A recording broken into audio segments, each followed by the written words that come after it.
what they look like. But most teachers never saw the films. There was a problem about marketing, and they could buy the activity cards and use them with students without having the films. So they had the activities, but they didn't know what they looked like. Well, now it's possible to integrate some footage showing what the activities actually look like with real students into the software that's presenting the activity cards, so that the teachers can and the students can see what these look like when they're done by others. The software arrays these activities, which are your curriculum units, in a full repertory and shows the interrelations among them. So autobiographical kinds of writing, for example, contrasted with reportage, the different kinds of composition involved, that show these interrelationships, which helps to make decisions about what a student should do next. Literary types, the types of discourses, the skills involved, if the activity cards are related to each other in that way. I spent a lot of time in my career anthologizing both professional writing and student writing that would illustrate the different types of non-fictional, fictional discourse, utilitarian, scientific, literary discourse, so that teachers and students would know what are all the kinds of reading and writing there are out there to be done. And what you can do with the software is include some kinds of samples from student and professional writing right along with the presentation of the activity directions themselves.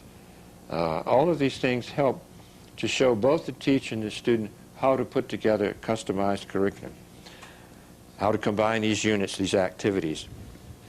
And also, it doesn't matter how to implement the various projects, whether it's reportage or literary project, by using the various technological tools that the computer has to offer. So the software should be integrated with the tools of computers that the professionals themselves use. So implementing the interaction part,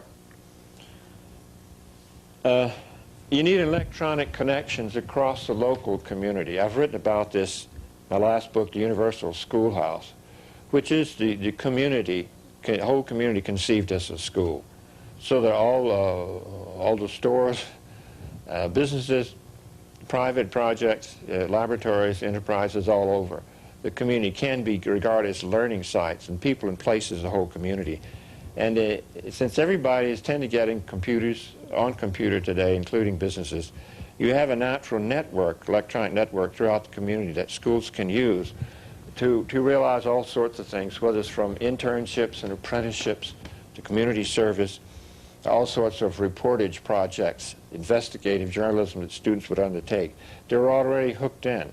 Furthermore, of course, through Internet, they can avail themselves of all the remote human and material resources around the world, some of which are for sharing writing. Now, already since the 1980s, there have been pioneering projects like BreadNet to share student writing across the country. This has been going on for a long time already and is very valuable, but also particularly being able to investigate by using archives and sources around the world. And through Internet, you can also open up the range of partners, tutors, mentors, audiences, and enterprises by means of which the students can carry out projects using the engines, the email, the windows, the bulletin boards, and so on of Internet.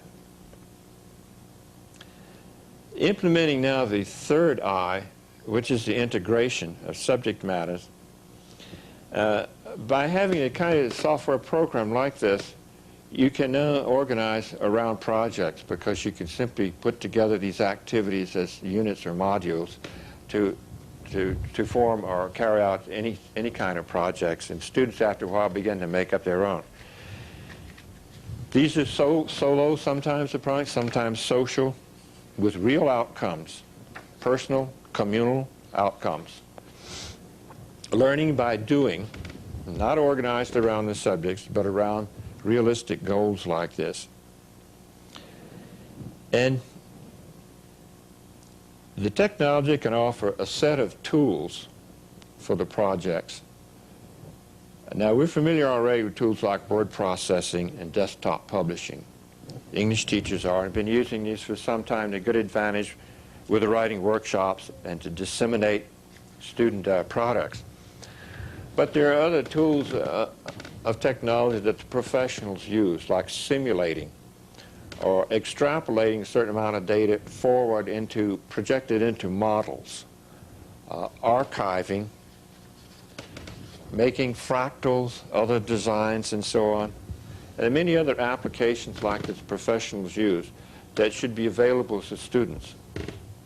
And I think this is going to be, from what I understand, easier in the near future, that you won't have to have all sorts of applications like this on your own PC, that you can download them from internet. In fact, what I understand may be possible in the future, to buy a very, very cheap type of computer, just enough to get you on internet, and then you can download from there all the tools or applications you need, which would certainly make things much easier and cheaper for schools. It's very easy to envision, and in the present, actually, students doing a project like Ken Burns' Civil War. All they need is a PC that allows them to do some of the editing involved. But they could certainly do already all the archiving of still photos, of sounds, of diaries and journals, the kinds of things that were collaged and put together to make that film, that wonderful documentary, The Civil War. That had to be done by professionals in a professional studio, could very soon, or perhaps even now, be done by students as a project in school. So software, besides presenting its repertoire of activities on the software itself, but integrated with them. Now, another kind of activity that schools seldom deal with, and it's a great prejudice against it, is learning games. I happen to feel this is terribly important, and it ought to be brought in, and computers are a very useful way to do it. We tried to get games in the old interaction program. We had them in the old manipulable media, card games, board games, dice games, other kinds of materials, physical materials. And it's very difficult. Schools didn't want to buy them. They didn't get money for adoption for them. They were crunching underfoot. They couldn't keep track of them. They got stolen. The parts were missing. And they just wouldn't have anything to do with games. There's also the prejudice that both teachers and parents have that kids are playing and not learning. But games have always been, since antiquity, serious learning methods, before school and out of school. Whether you're talking about the regular card games, the poker and so on, or bridge, or whether you're talking about dominoes, or the cup and seed